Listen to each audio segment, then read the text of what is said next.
Hello friends, welcome to the class of AFM accounting financial management. इसके हम लोग module A accounting principles and processes के unit 4 को देखने वाले हैं, जो कि है बैंक रिकंसिलिएशन स्टेटमेंट। तो फ्रेंड्स, आपको पता होगा कि ये जो बैंक रिकंसिलिएशन प्रोसेस है, इससे हर बार एग्जाम में मिनिमम 2 मार्क्स के क्वेश्चंस तो हैं ही, लेकिन कई बार ऐसे होता है कि एक 3 to 4 मार्क्स का भी क्वेश्चन अवेलेबल होता है। तो फ्रेंड्स, हम लोगों का जो डू यू नो का सेगमेंट है, हम लोग उस सेगमेंट में आपके लिए कुछ क्वेश्चंस छोड़ रहे हैं। आप उन क्वेश्चंस को वन बाय वन देख लेंगे।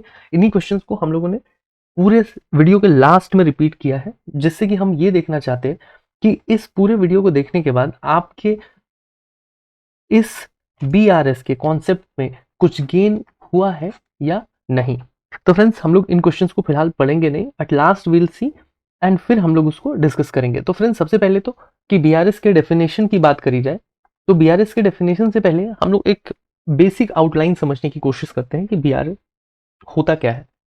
देखिए, एक कंपनी है, कंपनी हो सकती है ABC लिमिटेड। अभी उनके पास क्या है, एक करंट अकाउंट है। तो वो करंट अकाउंट जो उनके पास है, वो कहाँ है, वो बैंक में है, एंड बैंक इज मेंटेनिंग। अभी जो उनको स्टेटमेंट चाहिए, वो बैंक से जब भी उनको चाहिए वो स्टेटमेंट ले सकते हैं, लेकिन उनके यहाँ एक अकाउंटेंट है। वो जो अकाउंटेंट है, उस बंदे का काम क्या है, वो हर चीज ना ही बैंक से मांग सकता है, ना ही बैंक को बता सकता है ऑन एवरी आवर बेसिस, की मतलब वो हर घंटे के हिसाब से तो बता नहीं सकता है। इन दैट केस वो क्या करेगा, वो भी एक छोटी सी बुक मेंटेन करेगा। इसको हमने अपने प्रीवियस यूनिट में काफी डिटेल में देखा है, लेकिन मैं आपके एक आउटलाइन के लिए, कि जो लोग डायरेक्टली इस वीडियो पे आए हैं उनके लिए, कि एक पॉकेट बुक रखता है। वो पॉकेट बुक जो है वो है कैश बुक। तो उस कैश बुक का काम क्या है कि जो भी चीजें वो कर रहा है इन टर्म्स ऑफ फाइनेंसिस, उनको वो इसमें नोट करता जाएगा। और यहाँ बैंक में क्या है, जो भी चीजें यहां से यहां आ रही हैं, जैसे कि फॉर एग्जाम्पल इन्होंने क्या करा कि फॉर्म ने एक 10 lakhs का कैश डिपॉजिट करा। तो क्या होगा, यहाँ पे अगर वो 12 PM पे कह रहे हैं कि कैश, तो वो कैश वहां से बैंक तक आएगा, आने के बाद फिर डिपॉजिट होगा, उसके बाद उनके स्टेटमेंट में ये रिफ्लेक्ट होगा। लेकिन ये कैश बुक में कब रिफ्लेक्ट हो जाएगा, 12 बजे ही रिफ्लेक्ट हो जाएगा। फिर यहाँ क्या है, 12, 15, 30, 1, 2, so it may be any time. तो ये एक बेसिक अंडरस्टैंडिंग के लिए मैं आपको समझा रहा हूँ। अब इस चक्कर में क्या होता है, कई बार एट द सेम टाइम 12 बजे इनके यहाँ क्या है कि वो 10 lakhs इन्होंने अपने डायरी में नोट कर लिया, लेकिन बैंक के स्टेटमेंट में वो 10 lakhs नहीं आता है। अभी फिर क्या है कि बैंक, फॉर एग्जाम्पल, कि यहाँ बैंक क्या कर रही है कि बैंक ने एक इंटरेस्ट जो है वो डेबिट कर लिया, लेकिन वो इनके डायरी में तो नहीं आएगा, because he will not know, जब तक उनको बताया नहीं जाए कि उनका कुछ इंटरेस्ट डेबिट हुआ है, कब हुआ है, कौन से तारीख पे हुआ है। तो ये सारी चीजें, तो इन सबको जो रिकंसाइल करना है ना, कि एट अ मोमेंट, कि हम लोग ऐसे देख रहे हैं फॉर एग्जाम्पल कि किसी भी एक पर्टिकुलर तारीख पे, फॉर एग्जाम्पल की वो तारीख है 31/3/2024। अभी उस तारीख पे इन दोनों ने अपना जो कैश बुक है उसके हिसाब से और जो पासबुक है उसके हिसाब से, यहाँ पे आ रहा है 1 लाख, यहाँ पे आ रहा है 2 लाख। तो अब ये हो गया कि इसको रिकंसाइल कैसे करें, इन दोनों को कैसे कंपेयर करें, इन दोनों को कैसे ठीक करें। तो यही जो प्रोसेस है ना, ये प्रोसेस जो बैलेंसिंग का है, वो प्रोसेस जो है वो है बैंक रिकंसिलिएशन स्टेटमेंट। अब इसमें क्या हो सकता है, मोस्ट ऑफ द टाइम हमको ये लगता है कि जो पासबुक है वो बिल्कुल सही है, लेकिन कभी कभी क्या हो सकता है कि इन्होंने यहाँ से 10 लाख भेजे थे, यहाँ पे इन्होंने गलती से 11 लाख रुपए चढ़ा दिया अकाउंट में। तो क्या हो गया, उसकी वजह से भी ये डिफरेंस आ सकता है। तो ऐसे करके काफी सारे पॉसिबिलिटीज हैं, उन पॉसिबिलिटीज को हम लोग वन बाय वन देखेंगे। And friends, I assure you कि जब आप इस वीडियो को कंप्लीट करेंगे, then you will have a complete command on BRS। So BRS से आइदर 2 मार्क्स क्वेश्चन आता है, और total all together 3 number, 4 number, जितने भी मार्क्स का क्वेश्चन आता है, यू कैन बी अश्योर्ड कि वो क्वेश्चन जो है वो आप कंप्लीटली करेक्टली अटेंड करने वाले हैं। सो सबसे पहले अब हम लोग फिर से बैक टू हमारे जो क्वेश्चन है उनकी जो थ्योरी है उसकी तरफ आ जाते हैं। तो देखिए यहाँ क्या है कि बैंक रिकंसिलिएशन स्टेटमेंट जो है, that is a process that compares and reconcile the balances in a company's accounting record, जो कि कैश बुक है, टू द बैंक्स रिकॉर्ड, जो कि पासबुक, और we can say precisely statement, to ensure they match, की इन दोनों को मैच कराने के लिए, and to it identifies discrepancies between the two sets of records. अभी इसका पर्पस क्या है? एक्यूरेसी मेंटेन करना, कुछ एरर एंड डिस्क्रिपेंसीज हैं तो उनको ठीक करना, और कुछ फ्रॉड्स हो रहे हैं। कि फ्रॉड मतलब क्या? कि यहाँ पे तो एक अकाउंटेंट मेंटेन कर रहा है, कंपनी का accountant, then may be if he is not putting all the data correctly, कि वो क्या कर रहा है कि बैंक में कम पैसे भेज रहा है, कि यहाँ वो चढ़ा रहे हैं 1 लाख और इधर वो भेज दे रहे हैं 50,000, तो ये भी एक पॉसिबिलिटी है। तो इन सारी चीज़ों को यहाँ पे देखा जा सकता है। अभी हम लोगों ने प्रीवियस यूनिट में इन डिटेल देखा था कि कैश बुक का काम क्या होता था, कि keeps a record of their cash and bank transaction in a cash book on companies. Cash book also serves the purpose of both cash account and bank account to show the balance of both at the end of the period. Passbook और bank statement के बारे में आपको already पता है। अभी हम लोग देख रहे हैं कि differences between cash book and passbook is caused by क्यों क्यों क्यों हो सकता है। सबसे पहले कि एक ये सिनेरियोज हैं, हम लोग उन सिनेरियोज को देख, पहले तो कि टाइमिंग डिफरेंस की वजह से होता है, is the one point, and second की कुछ एरर्स की वजह से हो जाता है। तो देखिए, check issued by the bank but not presented for payment, कि मतलब क्या हो गया कि एक फर्म है, एक ABC लिमिटेड कंपनी है, उसने क्या करा, उसने एक चेक इशू करा किसको? XYZ लिमिटेड को। तो मैंने बताया था कि वहां क्या होता है कि जो आपका अकाउंटेंट है, जो कैश बुक मेंटेन करता है, वो तो उसने जब चेक इशू किया वो तुरंत यहीं पे लिख देगा, लेकिन पासबुक में वो एंट्री कब आएगी? जब वो एक्चुअली प्रेजेंट करा जाएगा तब। तो वो अभी तक तो प्रेजेंट हुआ नहीं है, क्यों? क्या लिख के आ रहा है? But not yet presented for payment. तो इसमें क्या हो गया, ये देखिए डिफरेंस हो गया कि यहाँ पे इन्होंने लिख लिया कि हमने किसी को दे दिया है 1 लाख, लेकिन as long as that is not coming in picture at banking transaction, तो वो जो है वो रिकॉर्ड नहीं होगा। अभी cheques paid into the bank but not collected, अभी क्या है कि आपको एक CTS का टर्मिनोलॉजी पता होगा कि जहाँ कि जो ABC फॉर्म है या कोई भी फॉर्म है, कोई भी कंपनी है, उसने क्या करा, कुछ इंटरसिटी चेक्स जो है वो प्रेजेंट करे। अब उसकी क्लियरिंग में टाइम लगना है, लेकिन उसने क्या करा, उसने प्रेजेंट करा, उसने लिख दिया कि मेरे अकाउंट में इतने पैसे आ गए। किसने? अकाउंटेंट ने, कैश बुक में। और ये अकाउंटेंट जो मैं बात कर रहा हूँ, प्लीज डोंट बी कंफ्यूज, ये हम लोग बस एक कन्वीनियंस के लिए और चीजों को समझने के लिए कर रहे हैं।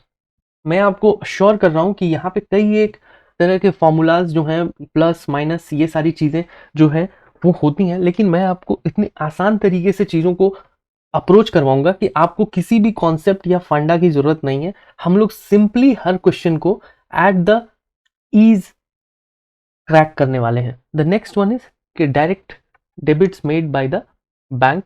बैंक ने क्या करा कि कुछ डेबिट कर लिया, इंटरेस्ट डेबिट हो सकता है या फिर चार्जेस डेबिट हो सकता है। अब वो तो अकाउंटेंट को पता लगेगा नहीं as long as he is not getting the statement. Next is amounts directly deposited in bank account. अभी किसी ने क्या करा कि डायरेक्टली जो है वो अमाउंट क्रेडिट कर दिया। कैसे क्रेडिट? वो आइदर वो UPI से कर रहे हैं, कैसे भी कर रहे हैं, उन्होंने कर दिया और उन्होंने अकाउंटेंट को इन्फॉर्म नहीं किया, तो उनके कैश बुक में एंट्री नहीं आएगी। Interest and dividend collected by bank, अभी कुछ पैसे मिले हैं बैंक को ऑन बिहाफ ऑफ कंपनी, कि पैसे मिल गए लेकिन कंपनी को पता ही नहीं है, तो उनके कैश बुक में वो चीज नहीं आएगा। Direct payment made by the bank on behalf of customer, जैसे स्टैंडिंग इंस्ट्रक्शन, कई बार होता है वो अलग अलग डेट्स पे स्विच हो रहा है, टेक्निकल ग्लिचेज आ रहे हैं, तो ये चीजें उनको पता नहीं लग पाती है।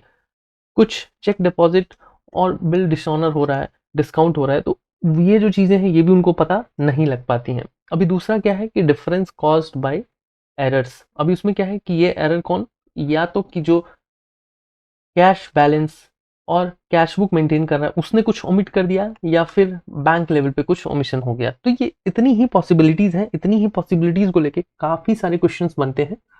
तो हम लोग उन सारे ही सिनेरियोज को एक बार अगर आप समझ लेते हैं एग्जैक्टली क्या हो रहा है, तो आई होप कि आपके लिए चीजें काफी क्लियर हो जाएंगी और आपको बहुत ज्यादा ऐसे कुछ याद करने की जरूरत नहीं है। वैसे हम लोग यहाँ देख रहे हैं कि देखिए कि हम लोगों के पास जो क्वेश्चंस आएंगे उनके ओनली 4 सिचुएशंस होंगे, उससे ज्यादा सिचुएशंस की पॉसिबिलिटीज नहीं है।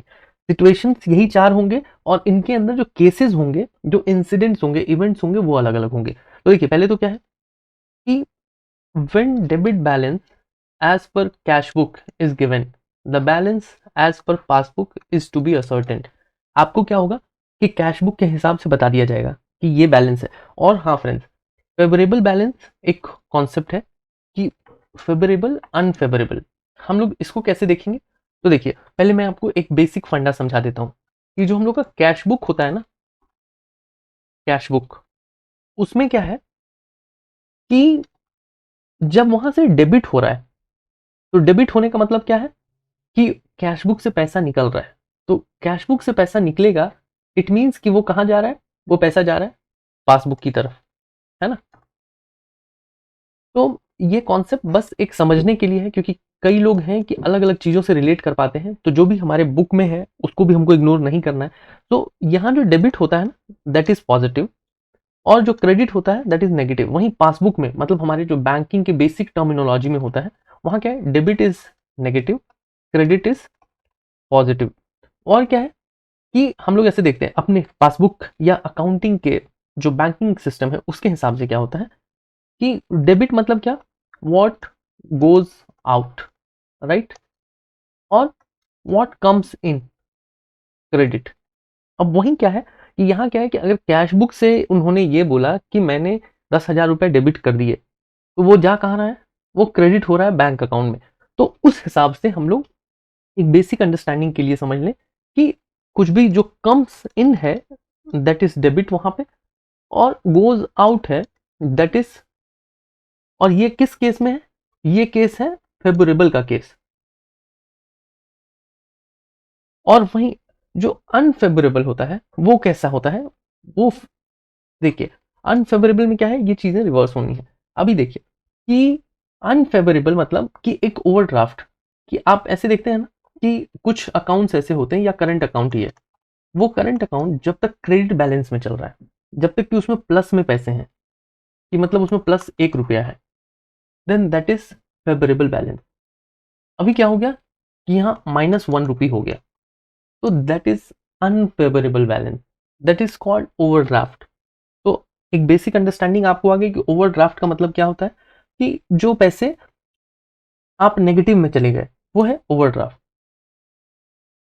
नेक्स्ट जो सिनेरियो हमने देखा कि फर्स्ट सिनेरियो क्या था कि वो कैश बुक का बैलेंस मिलेगा आपको, और ये पासबुक तक आना है, मतलब पासबुक के बैलेंस को आपको चेक करना है, असर्टेन करना है। वहीं दूसरा क्या है कि ये क्या था, डेबिट बैलेंस में मिल रहा है।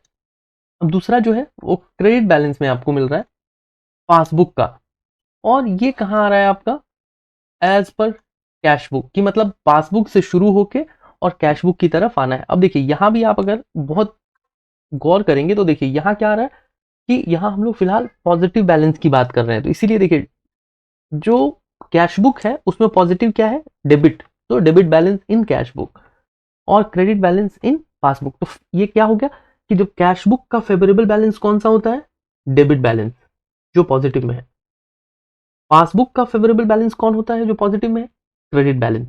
तो ऐसे क्वेश्चंस जो है हमारे इनिशियल जो क्वेश्चंस हमने दिया है वहां था, और ऐसे क्वेश्चंस पूछे जाते हैं, तो आपको उनका भी ध्यान रखना है। नेक्स्ट कि credit balance as per the cash book. अभी कैश बुक में देखिए क्रेडिट बैलेंस क्या होता है, दैट इज नेगेटिव, तो नेगेटिव जो है वो अनफेवरेबल होता है, और अनफेवरेबल बैलेंस और ओवरड्राफ्ट। और फिर यहाँ क्या है कि पासबुक, जहां भी कैश बुक से मामला शुरू होगा तो उसको पासबुक की तरफ आना है, पासबुक से शुरू होगा उसको कैश बुक की तरफ जाना है।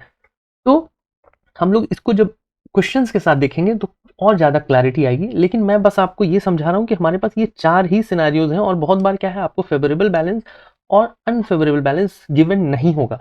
तो उस केस में आपको इसको समझना है कि अगर लिखा है debit balance as per cash book, मतलब कि debit balance as per cash book जो है, और डेबिट कैश बुक और पासबुक जो है वो दोनों एक दूसरे के इनवर्स हैं, उल्टे हैं एक दूसरे के बिल्कुल। तो उस केस में आप अपने क्रेडिट पासबुक को अज्यूम करिए कि क्रेडिट का मतलब क्या होता है, पॉजिटिव, तो वहां क्रेडिट का मतलब क्या होगा, नेगेटिव। तो इस हिसाब से कि डेबिट बैलेंस मतलब ये फेवरेबल बैलेंस है किसके लिए, कैश बुक के लिए। और द फोर्थ सिनेरियो इज कि debit balance as per passbook, जो कि अनफेवरेबल है, डेबिट मतलब ये ओवरड्राफ्ट हो गया, एंड इससे हमको कैश बुक की तरफ जाना है। हम लोग सारे ही सिनेरियोज पे एक एक एग्जाम्पल देखेंगे, उससे पहले थोड़ा और बेसिक कॉन्सेप्ट को समझने की कोशिश करते हैं। अब जो ये लिखा हुआ है ना, इतनी चीजें, बस इतना ही आपको समझना है। अगर आप इतनी चीजों को समझ जाते हैं तो फिर बाकी आपको कुछ भी समझने की जरूरत नहीं है, क्योंकि यही जो है वो एक जीस्ट है। इस जीस्ट के हिसाब से हम लोग चलेंगे और फिर हम लोग चीजों को देखेंगे। अब देखिए, सबसे पहले क्या है कि हम लोग फेवरेबल बैलेंस के साथ हम लोग जो है वो सिर्फ एक केस को सीखेंगे। यहाँ जो 4 केसेस हैं हमारे पास कि डेबिट, क्रेडिट, ये देखिए एक दूसरे के इन्वर्स हैं, और यहाँ ये भी देखिए एक दूसरे के इन्वर्स हैं। लेकिन हम लोग सिर्फ अगर इस पे कमांड कर लें तो बाकी सारी चीजें हमारी सॉल्व हो जाएंगी। अभी देखते हैं कैसे। तो हम लोग यहाँ देख रहे हैं कि favourable balance as per cash book, मतलब क्या है?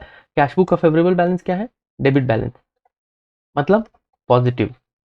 चलिए अब हम देखते हैं कि cheque deposited but not yet collected are deducted. मतलब क्या हो गया कि देखिए चेक जो है वो डिपॉजिट हो गया है, ठीक है। अभी चेक के डिपॉजिट होने का मतलब क्या है कि हम लोग यहाँ एक कैश बुक और पासबुक इन दोनों के पॉइंट ऑफ व्यू से समझते हैं कि देखिए check deposited but not collected. तो क्या हो गया? चेक डिपॉजिट मतलब कि जो अकाउंटेंट साहब हैं यहाँ पे कंपनी पे, उन्होंने चेक डिपॉजिट कर दिया फॉर एग्जांपल 10K का। तो उन्होंने डिपॉजिट करा, उन्होंने बोल दिया कि भाई मैंने तो डिपॉजिट कर दिया positive, but not yet collected. मतलब क्या हुआ कि ये पैसे यहाँ तो आए ही नहीं क्योंकि अभी कलेक्ट नहीं हुए हैं। तो अगर हमको इसको रिकंसाइल करना है in terms of cash book में भैया इसको ठीक कर ले, तो कैसे ठीक करेंगे? तो ये जो 10,000 है उसको हम क्या करेंगे? डिडक्ट करेंगे, डिडक्टेड सब्सट्रैक्ट करेंगे। अब देखिए ये जो है ना, ये मैं basic understanding point of view से बता रहा हूं। तो इससे क्या होगा कि बेसिक अंडरस्टैंडिंग अगर आपकी डेवलप हो जाती है तो आपको फिर कोई भी फंडा, पॉजिटिव का नेगेटिव, नेगेटिव का positive, goes out comes in, ये सब इतना कुछ भी याद नहीं करना है। आपको एक बेसिक लॉजिक के साथ काम करना है कि हम लोग जा रहे हैं इस वाले केस में कैश बुक टू पासबुक। तो हमको हर जगह ये देखना है कि पासबुक का क्या पॉइंट ऑफ व्यू बन रहा है। यहाँ क्या है कि चेक डिपॉजिट हुआ, मतलब इन्होंने 10,000 लिख दिया, लेकिन क्या वो पैसे पासबुक में आए, बैंक अकाउंट में आए? नहीं। तो वो पैसे हम यहाँ से डेबिट कर देंगे, मतलब डिडक्ट कर देंगे। फिर all cheques issued but not presented for payment. अब क्या हो गया कि इन्होंने कुछ चेक्स इशू करे, कि मतलब फॉर एग्जाम्पल कि इन्होंने फिर से एक 10,000 का चेक इशू कर दिया। तो चेक इशू करने का मतलब क्या है कि 5,000, 10,000 रुपए इन्होंने माइनस कर दिए। इन्होंने बोला भैया हमने तो किसी को दे दिया 10,000, तो इन्होंने माइनस कर दिया। अब यहाँ क्या है कि वो जो पैसे हैं but not presented for payment, अब जिसको मिला वो, that may be one person, कि उनके पास टाइम नहीं था, जो भी था, उन्होंने उस चेक को बैंक में डिपॉजिट नहीं किया। तो मतलब क्या हो गया कि क्या जो पासबुक है क्या उससे पैसे डेबिट हुए? पैसे तो डेबिट हुए नहीं क्योंकि चेक तो उन्होंने लगाया नहीं। तो फिर क्या होगा, इसमें इसको हम लोग पॉजिटिव कर देंगे, वो पैसा जो है उसको हम ऐड कर देंगे। हम अकाउंटेंट साहब को समझाएंगे कि भाई आपने जो लिख दिया है कि पैसे निकल गए, वो नहीं निकले हैं, तो आप उसको ऐड कर दीजिए। तो added. Third is all the items of charges such as interest on overdraft, standing instruction, और ऐसे वाले जो डेबिट जो है उसमें क्या है कि अब चार्जेस जो है वो तो यहाँ से कट गए, चार्जेस यहाँ से कम हो गए। अब ये डेबिट हो गया, इनको तो पता ही नहीं लगा, किसको? अकाउंटेंट जो है कंपनी के, उनको तो पता ही नहीं लगा कि आपके पैसे जो है वो कम हो गए। तो इस केस में क्या करेंगे, हम इनको इन्फॉर्म करेंगे कि भाई साहब आप भी अपने वहां से इसको सब्सट्रैक्ट कर लो, कम कर लो, क्योंकि आपके जो बैंक अकाउंट में पैसे हैं वो कम हो गए हैं। फोर्थ इज कि all the credits given by the bank such as interest, dividend, ऐसे कुछ भी है, इंटरेस्ट आ रहा है, डिविडेंड आ रहा है, तो वो क्या है कि वो पैसे ऐड हो गए इनके वहां।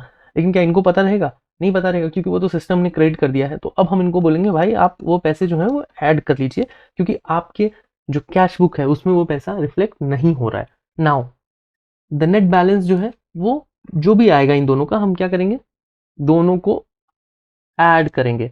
दोनों को जब ऐड करेंगे तो जो बैलेंस आएगा, वो जो बैलेंस होगा वही बैलेंस जो है वो पासबुक का होगा। अब ये कैसे, ये हम देखेंगे आगे एग्जाम्पल में। और हाँ, ये हो गया केस नंबर 1 कि जहां पे हम लोग कैश बुक से पासबुक की तरफ देख रहे हैं, राइट। अब हमको यही देखना है पासबुक से कैश बुक की तरफ। तो हमको क्या करना है, अपने सारे कॉन्सेप्ट को पूरा का पूरा घुमा देना है। जो हम एम लिख रहे थे अब हमको डब्ल्यू लिखना है, मतलब कि जो कॉन्सेप्ट है हमारा बस उसी को रिवर्स कर देना है। आप या फिर आपका जो अपना बेसिक फंडा है आपके पास, आप उसी फंडे से यहाँ से लगाओ कि आप देखो कि यहाँ पे हम तो ऐड करने वाले थे, मतलब अब सब्सट्रैक्ट करेंगे। यहाँ पे हम सब्सट्रैक्ट करने वाले थे, मतलब अब ऐड करेंगे। बस इतना ही। और 2 और फंडे हैं कि जहाँ पे हम लोग उसको अभी जब एग्जाम्पल के साथ देखेंगे तब वहां पे कुछ भी नहीं करना है। That is just the basic minor one change that you will see when will be seeing the example. Otherwise क्या होगा कि आपको मैं बहुत सारी चीजें समझा दूंगा लेकिन वो समझने का कोई फायदा नहीं है। जब तक कि आप क्वेश्चन को ना देखो। तो हम लोग सबसे पहले आ रहे हैं एक फर्स्ट क्वेश्चन की तरफ। तो फर्स्ट क्वेश्चन क्या है कि एक मिस्टर विनोद है, वो अपना स्टेटमेंट जो है वो प्रिपेयर कर रहे हैं 2014 2024, जिसके हिसाब से करना है उनको करने दो, ठीक है। अब इसमें हम देख रहे हैं कि देखिए balance as per cash book, balance as per cash book इनका कितना दिख रहा है भाई, 50,000 दिख रहा है। तो देखिए हमारे पास 4 केसेस हैं, आपको याद होगा 4 केसेस कौन कौन से हैं, 4 केसेस हैं। फर्स्ट केस जो हमारा है वहां पे हम कैश बुक टू पासबुक, कब, फेवरेबल बैलेंस के साथ। सेकंड केस है passbook to cash book, favourable balance के साथ। Third case is cash book to passbook, unfavourable balance. And the fourth case is passbook to cash book, unfavourable. अब चलिए यहाँ पे हमको समझ आ गया कि ये जो केस है वो केस नंबर 1 है, क्योंकि ये फेवरेबल बैलेंस है, क्योंकि जो कैश बुक है वो पॉजिटिव में है। और अगर कैश बुक पॉजिटिव में होता है इसका मतलब क्या होता है फिर, इट इज इन डेबिट। तो ये सारी चीजें जो है वो हमको अंडरस्टैंड करनी है, बेसिक बेसिक। तो अब चलिए इसको हम लोग सॉल्व करते हैं ना। इसको सॉल्व करने के 2 तरीके हैं। सबसे पहले तो कि एक हम टेबुलर फॉर्म में कर सकते हैं, और द सेकंड थिंग कि हम लोग जो इसको है वो अपने एक रफ स्टाइल में कर सकते हैं, क्योंकि रफ स्टाइल में करेंगे तभी आपके लिए जो है वो एग्जाम में थोड़ा इजी होगा। लेकिन चलिए पहले हम लोग इसको एक टेबुलर फॉर्म में सॉल्व करने की कोशिश करते हैं, जिससे ये हो कि आपको इसका एक बेसिक कॉन्सेप्ट आइडिया लग जाए। लेकिन एग्जाम में क्या है कि यहाँ थ्योरेटिकल एग्जाम तो है नहीं कि आपको स्टेप के मार्क्स मिलने हैं। तो सबसे पहले हम क्या कर रहे हैं कि देखिए first step, the bank balance as per cash book is 50,000। तो देखिए सबसे पहले क्या है ना कि जो पर्टिकुलर्स है हमारे, उनको हमने क्या करा है, उनको हमने स्प्लिट कर दिया, ठीक है। अभी आपको क्या है कि पॉजिटिव बैलेंस और नेगेटिव बैलेंस इन दोनों के सेगमेंट में इसको डिवाइड कर देना है। Bank balance as per cash book कितना दिख रहा है, वो दिख रहा था 50,000, right. Second, cheques issued but not presented for payment. हमने क्या बात करा था कि भाई चेक इशू हो गया, चेक इशू हो गया है लेकिन प्रेजेंट नहीं हुआ है पेमेंट के लिए, मतलब कि उन्होंने अननेसेसरी अपने कैश बुक में उसको डेबिट कर दिया होगा, है ना। तो फिर इस केस में हम लोग क्या करेंगे, इस केस में हम लोग जो उनका चेक वाला अमाउंट है उसको भी पॉजिटिव साइड में ऐड कर देंगे। Third one is bank had directly collected a dividend of 8,000 and credited in bank account but not entered in cash book। तो अगेन ये क्या है, एक अमाउंट है जो इंक्रीज हो गया है कहाँ, पासबुक में, लेकिन वो पैसा जो है वो यहाँ ऐड नहीं हुआ है। तो चलिए हम लोग इसको यहाँ भी ऐड कर लेते हैं। Next is check deposited but not collected by the bank. अभी क्या हो गया कि चेक जो है वो डिपॉजिट कर दिया है मैंने, जो उनके अकाउंटेंट साहब है उन्होंने कर दिया, but that is not credited. मतलब कि उन्होंने अपने वहां वो ऐड कर लिया है पैसा, कि भाई हमने चेक जो है वो लगा दिया है, पैसे आ गए हैं, लेकिन पैसे तो हैं कि आए नहीं है। तो वो जो 6,000 है उसको हम क्या करेंगे, सब्सट्रैक्ट कर लेंगे। 6,000 ही थे ना, जस्ट अ मोमेंट, हाँ 6,000, ठीक है। Next is bank charges of ₹400 not entered in cash book. अब क्या हो गया कि बैंक जो है कि उनके चार्जेस हैं, अभी बैंक के चार्जेस जो हैं वो क्या हो जाते हैं, वो डेबिट हो जाते हैं। तो वो पैसे तो हो गए डेबिट, तो उन पैसों को भी हमको यहाँ पे एंटर कर देना है। अब हमको ये पता होना है कि बैलेंस एज पर पासबुक क्या होगा। जो आपका क्वेश्चन होगा वो यही होगा कि what is the balance as per passbook, इन सबको करने के बाद। और उसमें साथ में वो ये पूछेंगे कि जो आपका आंसर आया है वो फेवरेबल आया है कि अनफेवरेबल आया है, कभी कभी अगर उनको ट्रिक करना है तो चलिए हम लोग पहले इन तीनों को ऐड करते हैं। 50,000, 6,000, 56,000, 8,000, ये हो गए अपने 64,000। तो ठीक है भाई, तो उस हिसाब से जो हमारा नेगेटिव वाला है इसको भी 64,000 होना है। तो अभी ये हो गया कितना, ये हो गया 6,000 प्लस 400, तो 6,400। इसको भी नीचे आना है कितना, 64,000, आ गया 64,000। अब क्या है कि यहाँ पे तो हमको फिट करना पड़ेगा, तो फिट करने के लिए 64 माइनस 6400, तो ये आ जाएगा 57,600। अगर कुछ कैलकुलेशन रॉन्ग हो रहा है तो आप कैलकुलेशन की तरफ नहीं जाएंगे, आप तो कैलकुलेटर के साथ करेंगे। तो अब देखिए क्या हो गया कि आपके पासबुक का बैलेंस जो है वो यहां दिख गया 57,600। तो this is the right answer कि आपका जो 57,600 है दैट इज कॉल्ड आपका पासबुक बैलेंस। तो आई होप कि आप इसको समझ गए होंगे। ये जो है एक basic understanding point of view से आपके लिए काफी इंपॉर्टेंट है कि आप अगर इस चीज को समझ गए तो अभी हम लोग नेक्स्ट इलस्ट्रेशन की तरफ चलते हैं, नेक्स्ट क्वेश्चन की तरफ चलते हैं। अब देखिए इसको सॉल्व करने का ना एक और तरीका है, वो मैं आपको यहां दिखाता हूं। उससे क्या होगा कि आप थोड़ा और इजीली कर पाएंगे। दैट इज हाउ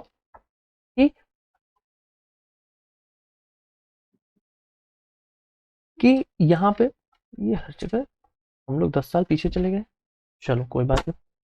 तो balance as per cash book, फिर से कैश बुक की बात हो रही है। तो देखिए सबसे पहले ना हम लोग एक काम करते हैं, यहाँ पे लिख देते हैं कैश बुक भाई। अब हम लोग चार्ट बनाते हैं प्लस का माइनस का, क्योंकि वहां पे आपके पास इतना तो टाइम होगा नहीं कि आप आराम से बैठ के पहले डी टेबल बनाओ सब कुछ करो। तो एक बेसिक अप्रोच मैं आपको बताता हूँ कि हम लोग कैसे कर सकते हैं।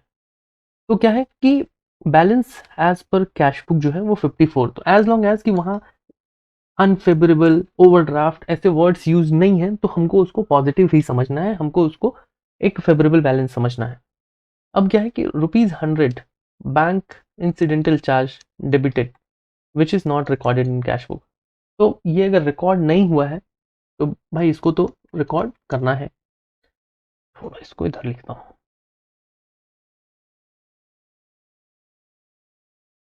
Next is check of rupees 5,400 is deposited in bank but not yet collected।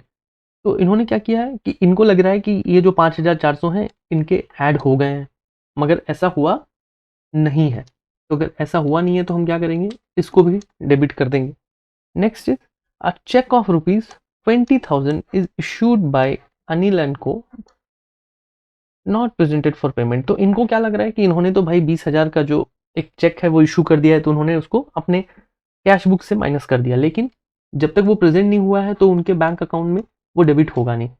तो इस वजह से क्या हो गया, इसको भी हम लोग ऐड कर देंगे। अब क्वेश्चन क्या है, क्वेश्चन इज दैट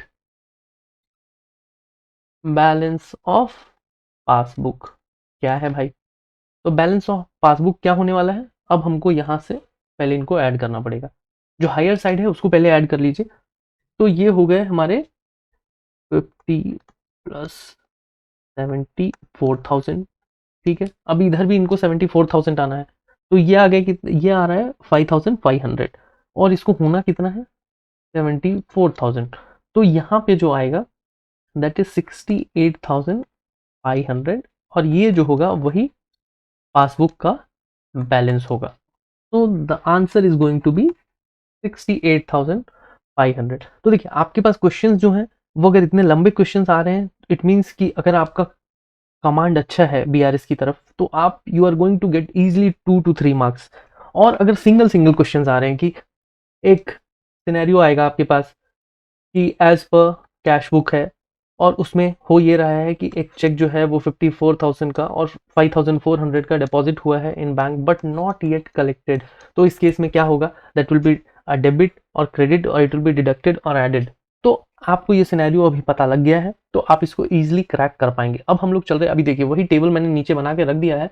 अगर आपको उस टेबल के हिसाब से देखना है तो आप उस टेबल के हिसाब से देख सकते हैं, but I find this one is little more easier and adaptable for you, क्योंकि आपके लिए एग्जाम में क्या होना है, आपके लिए एग्जाम में सिंपली चीजों को जल्दी से जल्दी बनाने की कोशिश करनी है। अभी हम लोग नेक्स्ट जो देख रहे हैं, दिस सिनेरियो इज कि the bank passbook of boss and को। तो यहाँ क्या है कि 45,000 का बैलेंस दिख रहा है, ठीक है, लेकिन इस बार क्या है कि इस बार देखिए जो वक्त है वो बदल गया है। वक्त क्या बदल गया है, अब फिलहाल यहाँ पे पासबुक के हिसाब से बात करनी है। तो अभी पासबुक के हिसाब से बात करनी है तो हम लोग एक बार फिर से टेबल की तरफ ही चलते हैं ताकि आपको समझने में परेशानी ना हो। तो देखिए सबसे पहले कि इन्होंने बोल दिया कि पासबुक का बैलेंस कितना दिख रहा है, वहाँ 45,000 दिख रहा है। तो 45,000 पॉजिटिव या negative, as long as it is not return unfavourable या ओवरड्राफ्ट, तो हम लोग इसको पॉजिटिव में ही डाल देंगे। चलो डाल दिया भाई। अब नेक्स्ट, अब यहां से आपको क्या करना है, यहां से आपको मेरी वो बात याद करनी है कि जो पासबुक वाला कॉन्सेप्ट है वो कैशबुक वाले कॉन्सेप्ट के पूरा का पूरा उल्टा है। तो जो वहां पे हम लोग ऐड कर रहे थे यहाँ पे डिडक्ट कर देंगे, जो वहां पे डिडक्ट कर रहे थे यहाँ ऐड कर देंगे, बस इतना ही, दैट्स ऑल। अब देखिए क्या है कि चेक इशूड, ठीक है भाई ये 14 ही लिखा है इन्होंने, रहने देते हैं। अब इस पे मैं छेड़छाड़ नहीं करूंगा, यहाँ भी हटा देता हूँ, चलो 14 रहने दो। इशूड बिफोर 31st मार्च इतने का, but had not been presented for encashment. तो कैशबुक वाले सिनेरियो में क्या होता था कि कोई भी चेक जो है वो इशू हो गया, तो मतलब जो उनके अकाउंटेंट साहब हैं वो क्या करेंगे कि उन्होंने अपने वहां से डेबिट कर लेना है। तो इसी के लिए हम लोग यहाँ क्या उनके केस में क्या करते थे, उनको ऐड करवा देते थे कि भाई आपने जो डेबिट किया था वो एक्चुअली में अभी प्रेजेंट हुआ नहीं है, तो हमारे जो बैंक अकाउंट है उससे पैसे निकले नहीं है, तो आप उसको ऐड कर लीजिए। लेकिन अब हम लोग क्या करेंगे, अब हम लोग पूरा का पूरा जो है सिचुएशन बदल देंगे। तो अब हम लोग सिचुएशन क्या करेंगे कि कहाँ गया ये, हाँ, check issued but not presented. तो इसको क्या करेंगे, जो 25,940 ही था ना, 25,940, हाँ, 25,940 जो है उसको हम लोग डेबिट कर देंगे। और वही वहां कैशबुक वाले सिनेरियो में क्या होता था, जहां ऊपर में कैशबुक रहता था वहां, कि हम लोग इसको ऐड करवा देते थे। क्यों? क्योंकि भाई चेक इशू हुआ है आपका बट अभी प्रेजेंट नहीं हुआ है। तो आप समझ गए मेरी बात। अब हम लोग चलते हैं इसके सेकेंड सिनेरियो की तरफ। Second scenario is two cheques 3,900 and 2,350 were deposited into the bank. कब? 31st मई को, बट क्रेडिट कब आया इनका? जून 1st पे आया।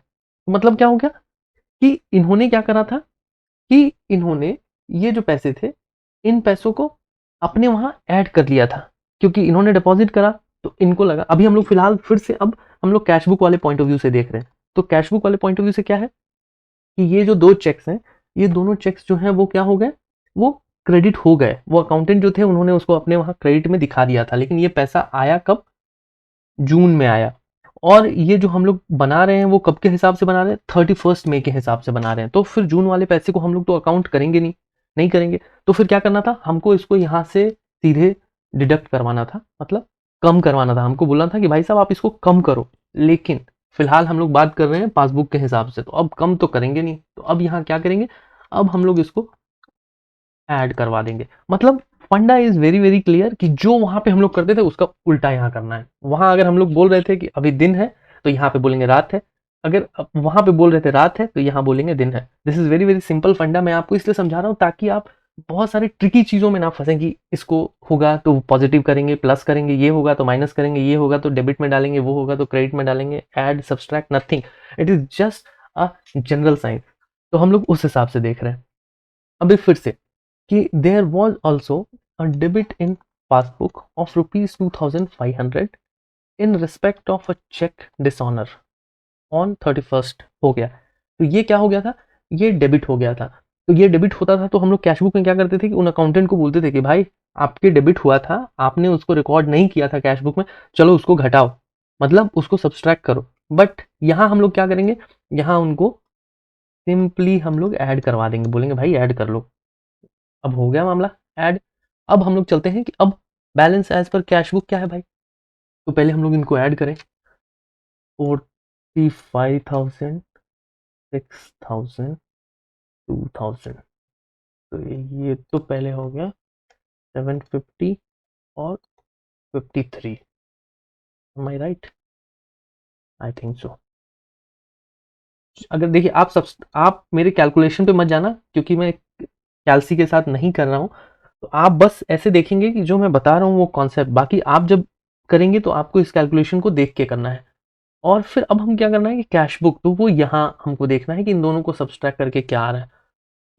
इन दोनों को सब्सट्रैक्ट करके आ रहा है 1, 8 7 2. So 27,810. This is what we have the balance as per cash book.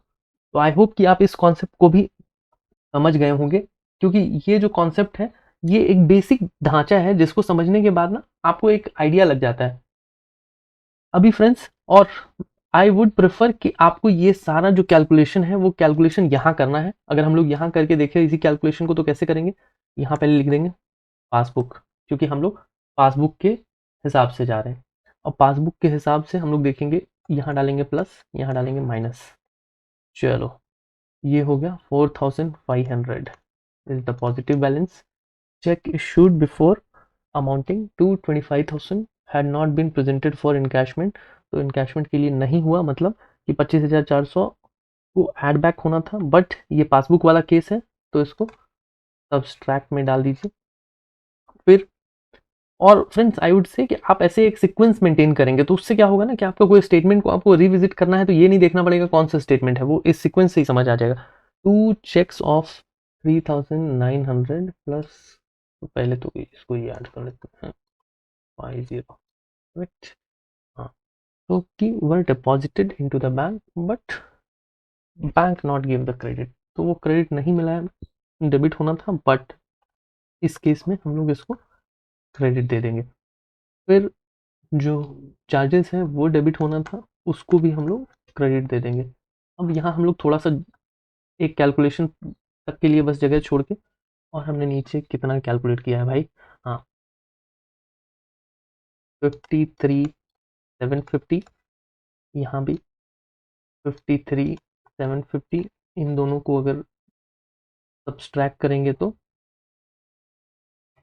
आ गया अपना 27,810 and this is going to be the right answer. तो आई थिंक ये जो है ये एक इजी प्रोसेस है जिसके थ्रू आप अपने क्वेश्चन को बहुत इजीली क्रैक कर सकते हैं, बजाय इसके कि इतना टेबल में देखें. लेकिन टेबल मैं आपको एक अंडरस्टैंडिंग पॉइंट ऑफ व्यू से दिखा रहा हूँ.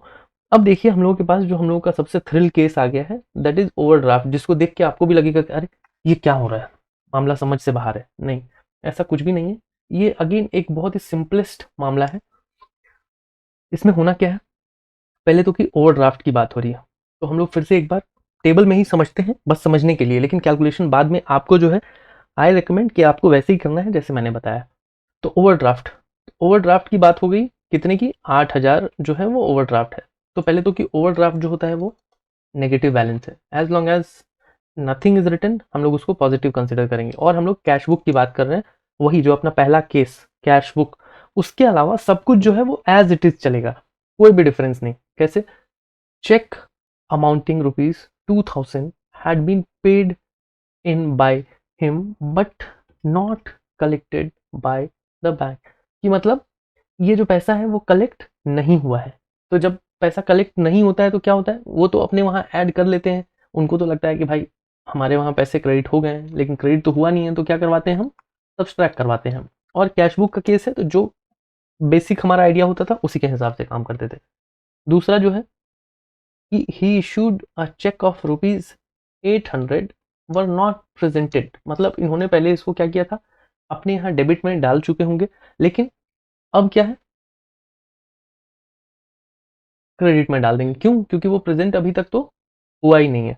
फिर बैंक हैज डेबिटेड क्या क्या, 60 रुपीज इंटरेस्ट में और 100 रुपीज बैंक चार्जेस में.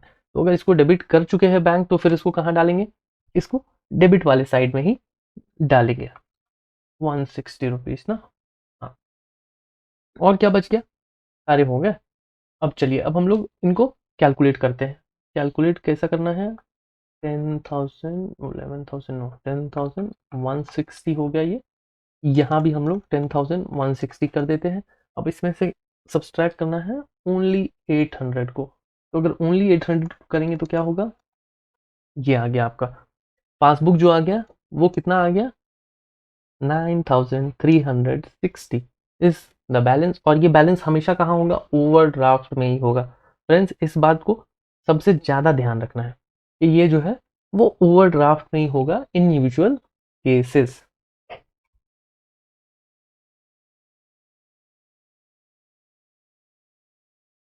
अब देखिए एक और डिफरेंस, एक और एग्जांपल हम लोग देख रहे हैं। अभी ये एग्जांपल क्या है, ये एग्जांपल है अगेन ओवरड्राफ्ट, बट ये पासबुक वाला केस है, द फोर्थ केस। अभी पासबुक वाले केस में क्या होता था, हम लोग हर चीज को रिवर्स में करते थे, किसके, कैश बुक के रिवर्स में। तो पहले तो कि पासबुक का जो बैलेंस है वो बैलेंस जो है वही बैलेंस ओवरड्राफ्ट में है। तो चलिए, तो सबसे पहले 20,000 को ओवरड्राफ्ट, तो 20,000 को तो यहाँ ऐड कर देते हैं। अभी इसके बाद सेकंड क्या है कि इंटरेस्ट ऑन ओवरड्राफ्ट रुपीज 10,000 2,000। तो ये क्या होता था कि 2,000 अगर कैश बुक वाला केस होता तो भैया आपके ओवरड्राफ्ट की वजह से आपके 2,000 कटे हैं, आप भी अपने कैश बुक में से 2,000 कम करो। लेकिन फिलहाल क्या बोलेंगे, भाई तुम ले लो। Insurance premium paid by the bank, ये भी अगेन कि इंश्योरेंस प्रीमियम 200 का बैंक ने पे किया है, तो उसको हम डेबिट करवाते थे कि भाई तुम्हारा इंश्योरेंस प्रीमियम डेबिट हुआ है, जो तुमको पता नहीं है लेकिन बैंक अकाउंट में रिफ्लेक्ट हो रहा है। लेकिन फिलहाल हम क्या करेंगे, भाई तुम ऐड कर लो वो पैसे भी। Next is check issued but not presented for payment. क्या हो गया, इन्होंने चेक इशू कर दिया है, तो क्या होता था कि हम उनको बोलते थे कि भाई आपने जो चेक इशू किया ना, उस बंदे ने अभी तक वो पैसे हमसे मांगे नहीं है, तो तुम्हारे बैंक अकाउंट से वो पैसा कटा नहीं है, तो तुम उसको ऐड कर लो। अब क्या बोलेंगे, भाई चलो सब्सट्रैक्ट कर लो इसको। Next, check deposited but not yet cleared. पहले क्या होता था कि अभी चेक डिपॉजिट करते ही वो क्या करते थे कि वो अपने वहां ऐड कर लेते थे, तो उसको हम लोग सब्सट्रैक्ट करवा देते थे, बोलते थे कि भाई आपने जो चेक डिपॉजिट किया वो नहीं हुआ। लेकिन अब क्या करेंगे, वो भी ऐड करवा देंगे, ले लो। Next is wrongly debited by the bank. तो पहले क्या होता था कि रॉन्गली, अभी देखिए ये ना एक बहुत ट्रिकी मामला है कि wrongly debited by the bank. तो बैंक से रॉन्गली डेबिट हो गया है, तो वो डेबिट तो हो गया है ना, तो डेबिट हो गया है तो उसको क्या होता था कि डेबिट में ही, क्योंकि डेबिट हो गया है तो वो रिकंसिलेशन बाद में होना है, लेकिन डेबिट मतलब वो डेबिट साइड में रहेगा। अभी क्या है कि उसको हम ऐड बैक करवा देंगे। उस समय क्या होता था कि हम बोलते थे कि बैंक से रॉन्गली डेबिट हो गया है, उसको हम लोग बाद में देखेंगे, लेकिन फिलहाल जो है तुम उसको अपने कैश बुक में डेबिट दिखाओ। अब हमको ये देखना है कि हमारे कैश बुक का जो ओवरड्राफ्ट है वो कितना आ रहा है। तो चलिए अभी कैलकुलेशन शुरू करते हैं। कैलकुलेशन है बहुत सिंपल, यहाँ है 26,500, तो फिर बाय डिफ़ॉल्ट यहाँ भी 26,500 आ जाएगा। अब यहाँ पे क्या है, 6,000 टू 8,500 टू 700, सो 8,700 का मामला है। तो उस हिसाब से ये होना है, कितना है, 8,770। तो जो कैश बुक जो है और ओवरड्राफ्ट में जो है वो होगा 17,800। सो आई होप फ्रेंड्स कि यही जो चार कॉन्सेप्ट है ना, इन्हीं कॉन्सेप्ट से आपके क्वेश्चन आने हैं। और आपको जो सबसे बेसिक, जो आपको एक कहते हैं ना कि you should have a mantra, वो मंत्रा आपके पास होना है only cash book to passbook का। बाकी क्या करना है, बाकी इसका जो इन्वर्ट होगा वो होगा पासबुक टू कैश बुक। और जब हम लोग ओवरड्राफ्ट की बात कर रहे हैं तो वहां पे क्या होता है कि हम लोग जब पॉजिटिव और नेगेटिव में देखते थे तो बस जो ओपनिंग बैलेंस है उसको ओवरड्राफ्ट वाले केस में यहां लिखना है। इस केस में भी ओवरड्राफ्ट वाले केस में यहाँ लिखना है। बाकी सब कुछ जो थ्योरी आप यहाँ लगा रहे थे वही यहाँ लगानी है, जो यहाँ लगा रहे थे वही यहाँ लगानी। आई होप कि this video would have thrown light to your concepts of BRS. अगर ऐसा होता है तो आप हमको कमेंट में जरूर बताइए, ताकि हम लोग ऐसे जो वीडियोस हैं ये और ज़्यादा आप तक लाएं और अलग अलग टॉपिक्स पे लाएं। सो फ्रेंड्स अगेन अब हम लोग क्वेश्चंस की तरफ आते हैं। तो सबसे पहले कि हम लोग जो 6 क्वेश्चन हैं उनमें एक एक करके देखते हैं कि a bank reconciliation statement is prepared by, creditor prepare करता है, बैंक प्रिपेयर करता है, अकाउंट होल्डर और डेटार। तो देखिए पहले तो कि क्रेडिटार मतलब कौन हो गया, क्रेडिटार मतलब तो बैंक खुद ही हो गया। डेटार मतलब कौन हो गया, कस्टमर हो गया। ये हम लोग किस केस में बात कर रहे हैं, जहां लोन है, और जहां डिपॉजिट है वहां इसका उल्टा है मामला। बैंक, बैंक को क्यों जरूरत है बैंक रिकंसिलिएशन स्टेटमेंट प्रिपेयर करने की। Fourth, account holder in a bank, तो जो अकाउंट होल्डर है वही प्रिपेयर करेगा, क्योंकि उसको ही चाहिए कि मेरे को पता लगे कि मेरे वहां क्या चल रहा है। Bank reconciliation statement is prepared with the balance of, किसके बैलेंस से, पासबुक के बैलेंस से, कैश बुक के बैलेंस से, नन ऑफ द अबव या बोथ, तो बोथ। अभी third, passbook is a copy of customers account, bank column of cash book, तो ये हमने अपने प्रीवियस यूनिट में देखा था, तो ये जो है bank column of cash book. अब इसके अलावा फ्रेंड्स जो 3 क्वेश्चन हैं इसको हमने डायरेक्टली अपने वीडियो में देखा है, तो I would request and I would like to see some comments of the right answers. तो ये क्या है कि एक अनफेवरेबल बैंक बैलेंस मीन क्या होना है, हम लोगों ने इसको बार बार देखा है, तो मैं इसको नहीं बताऊंगा। तो I want the answer, so answer can be written, और आपको आंसर जो है वो बताना है कमेंट सेक्शन में इस तरह से, लेकिन 4 का डी नहीं बताना है because D is not the right answer, 5 का मैं नहीं बताऊंगा, एंड 6 का, ये ऐसे आपको कमेंट करने हैं जिससे हमको भी समझ आए कि हाँ you are watching the video sincerely. अगर ऐसा होता है then you can even comment and tell us, so we can go for more videos, more conceptual videos instead of going for the more and more on theory part. So I hope friends this video would have been useful. Thank you so much. All the very best.